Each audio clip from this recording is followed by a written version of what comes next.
7 de la mañana con 47 minutos. Gracias por acompañarnos en el análisis de todos los días de Viva la Noticia. Hoy tenemos que hablar a raíz de los acontecimientos ocurridos esta semana y de muchos puntos que nuevamente se ponen en el análisis de los derechos de los pueblos indígenas. Así que comenzamos con este reportaje para introducir el tema.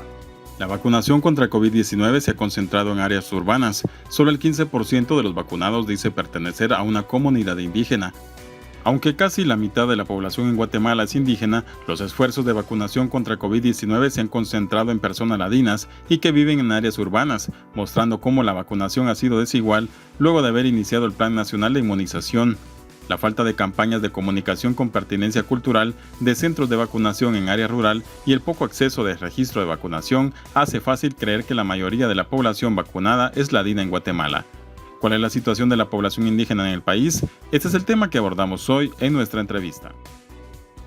Y también te saludo, Jorge Laguardia. Buen día, bienvenido al análisis con algunos datos interesantes antes del entrevistado que hoy nos acompaña.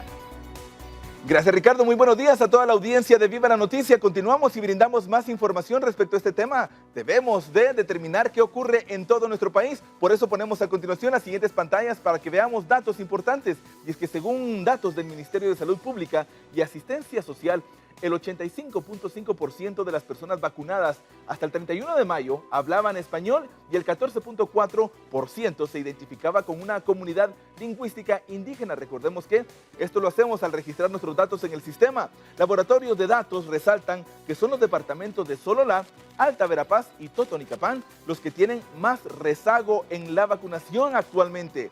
La falta de acceso también a las vacunas a todas las poblaciones que habitan en el territorio guatemalteco se puede ver incluso desde el registro para la vacunación, que se puede hacer únicamente en línea y en un formato que únicamente es en español, que también son algunas de las causas que muchos analistas indican podría ser la razón porque muchos guatemaltecos aún no se hayan registrado. Por eso es importante hablar con los especialistas, que sin duda alguna, Ricardo, nos van a dar muchas recomendaciones, así que regreso contigo. Muchas gracias, Jorge. Saludo a Mario Itzep del Observatorio Indígena y hablaremos de este tema importante. Mario, gracias por acompañarnos esta mañana. Empecemos hablando de estos retos fundamentales que hay para todos los pueblos en el país. Una tiene que ver con la estructura del racismo y la discriminación que están, diríamos, en las estructuras de los estados, como el caso de Guatemala, que podemos ver en el sistema de justicia, no se reconoce los derechos de los pueblos indígenas, especialmente en la parte del sistema jurídico, la aplicación del sistema de justicia. Esto me parece a mí que es un gran desafío para el Estado de Guatemala y especialmente un gran reto para los políticos, para la institucionalidad del Estado que deben abordar esta materia, porque realmente no se ha incluido este sistema de los pueblos originarios dentro del sistema del Estado, lo cual es importante recalcar que el aporte de los pueblos originarios ha sido, digamos, fundamental en sus comunidades, en la mediación y en la transformación de los conflictos comunitarios que la viven diariamente y que ellos lo resuelven. Ni siquiera hay presencia policial, ni siquiera hay presencia de los jueces. Bueno, indudablemente hay muchos temas importantes, pero si hablamos de la coyuntura, de lo que ocurre en el país, el acceso a la vacunación es importante y también algunos temas de salud que están pendientes en los departamentos más alejados de la ciudad capital. La pandemia pudimos ver que una de las formas que hay que salir en esta crisis, yo veo dos elementos fundamentales en esta crisis económica, y es que vemos en la mayoría del altiplano del país una tendencia de jóvenes que busca empleo, pero que no hay posibilidades. No hay posibilidades porque el Estado de Guatemala y el gobierno no genera esas condiciones. Entonces, sí vemos que esta juventud está explorando y yo creo que vamos a ver en 2-3 años un crecimiento de emprendimiento económico, pero ya no de los adultos, sino van a ser la misma juventud. Y segundo, nos parece que con la pandemia nos deja marcado, digamos, ¿no? Que la utilización de las nuevas tecnologías, las plataformas, la comunicación digital, esos son los grandes desafíos que vienen. La pregunta va a ser entonces, es que la cobertura, ¿no? La cobertura de las telefonías, del internet, llegará con una capacidad en las comunidades, especialmente el área rural, en poblaciones indígenas? Son estas preguntas que hay que hacer si realmente está funcionando este sistema. Entonces, sí vamos a ver que hay un control tecnológico en la que nosotros, los pueblos originarios y en toda la sociedad tenemos que enfrentarnos.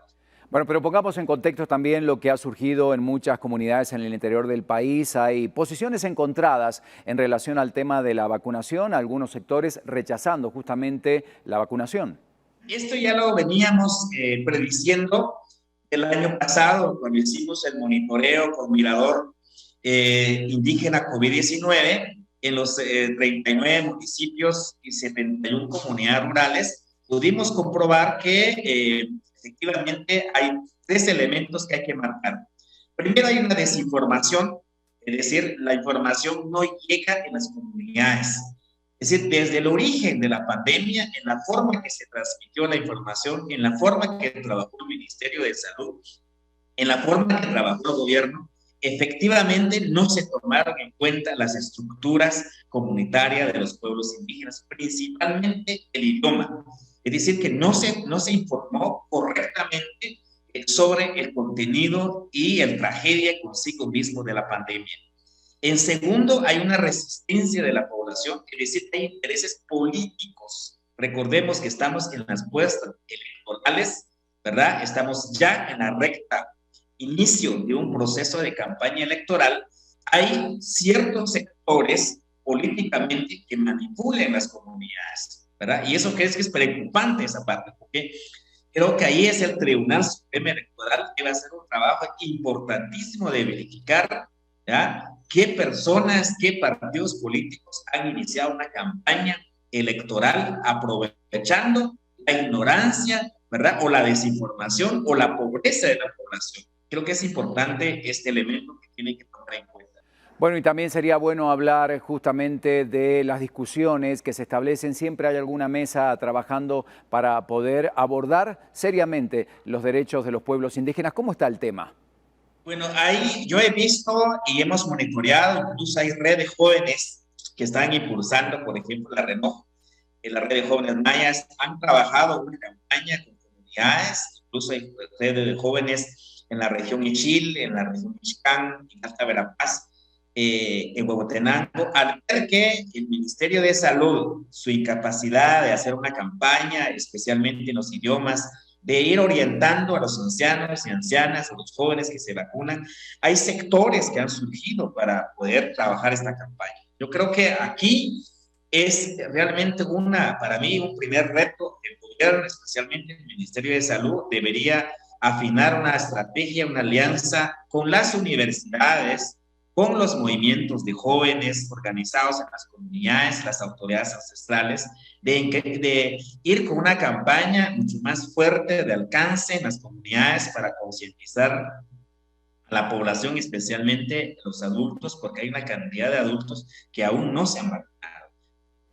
Bueno, a Mario Itzeb, que siempre nos acompaña, él es parte del Observatorio Indígena. Muchas gracias por acompañarnos. Hoy el tema derechos de los pueblos indígenas y por supuesto que hay mucho más.